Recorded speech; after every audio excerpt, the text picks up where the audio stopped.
জীবনে বেঁচে থাকতে হলে সমস্যা আসবে, আর এই সমস্যার সমাধান করার নামই হলো জীবন। হ্যালো বন্ধুরা, আসসালামু আলাইকুম। কেমন আছেন সবাই? আপনাদের দয়া আমরাও ভালো আছি। তো আমি সকাল সকাল এই তো রুটি কয়েকটা বেনে ফেললাম, বানিয়ে রুটি খেয়ে নিলাম। খাওয়ার পরে এই তো হালকা কিছু সবজি নিলাম। সবজি নিয়ে আমি এগুলো সব বের করে এখন কাটাকাটি করে নেবো। আর আজকে চিংড়ি মাছ দিয়ে ধন্দল দিয়ে রান্না করব, লাল শাক, উস্তা ভাজি করবো। তো আজকে বেগুনগুলো দেখে অনেক ভালো লাগলো, তো বেগুনও নিলাম। আপনাদের ভাইয়া বেগুন খেতে চায় না খুব একটা, তারপরেও আমি নিলাম, দেখে ভালো লাগছে তার জন্য। তো এখানে মাছটা সব কিছু রেডি করে নিয়েছি, এখন রান্নাটাও বসিয়ে দেবো।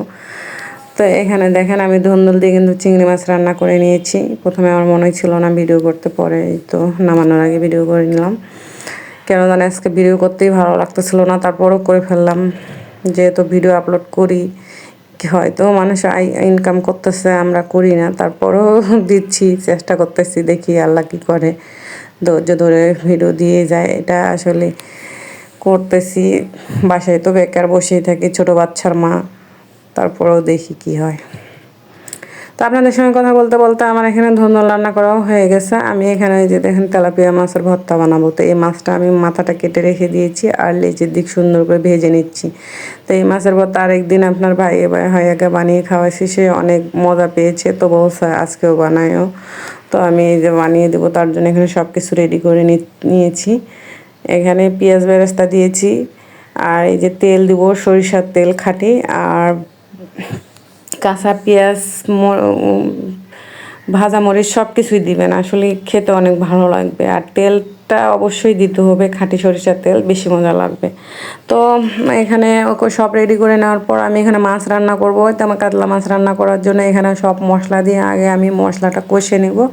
কষে নেওয়ার পরে আমি তখন মাছটা দিয়ে দেবো। আর আমি এই মাছটা আমি ভেজে রান্না করব না। আপনাদের ভাইয়া মাছটা ভেজে খেতে পছন্দ করে, তো তার পছন্দ মতন তো ভর্তা বানিয়ে দিছি। তার একটা তরকারি যে খুব ভালো লাগে, তো সেটা দিয়ে সে ভাত খায়, অন্যটা সে ভালো করে খেতে চায় না। তারপর আজকে অফিসে খাবার নেবে, তার জন্য আমি এখানে মাছ রান্না করতেছি, আবার ভর্তা টর্তা সব বানিয়ে দিচ্ছি। তো এখানে মাছ নিয়ে নিয়েছি 4-5 পিস, কারণ অফিসে খাবার দেবো। তো এখানে মাছটা ভালো করে কষে নিচ্ছি। কষে নেওয়ার পর আমি এখানে টমেটো দিয়ে দেবো, আগে থেকে ফ্রিজে রাখা টমেটো আমি দিয়ে দিলাম। তো আমি এটা দিয়ে ভালো করে আবার কষে নিয়েছি।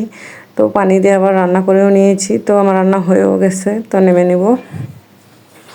তারপরে এখানে ভর্তাটা বানিয়ে নিচ্ছি। দেখেন ভর্তাটা অনেক মজা হয়েছে, আপনাদের ভাইয়া আবার বলছে অনেক মজা হয়েছে, তো মজা করে খেয়েছে। তো এখানে অফিসে ভাত দেবো, তার জন্য সব কিছু রেডি করে নিয়েছি। তো অফিসে ভাতও দিয়ে দেবো। তো আমার ভিডিওটা ভালো লাগলে সবাই লাইক কমেন্ট শেয়ার করে দিন, আর সবাই ভালোবেসে পাশে থাকেন। খুব ভালো থাকেন, সুস্থ থাকেন। আল্লাহ হাফেজ।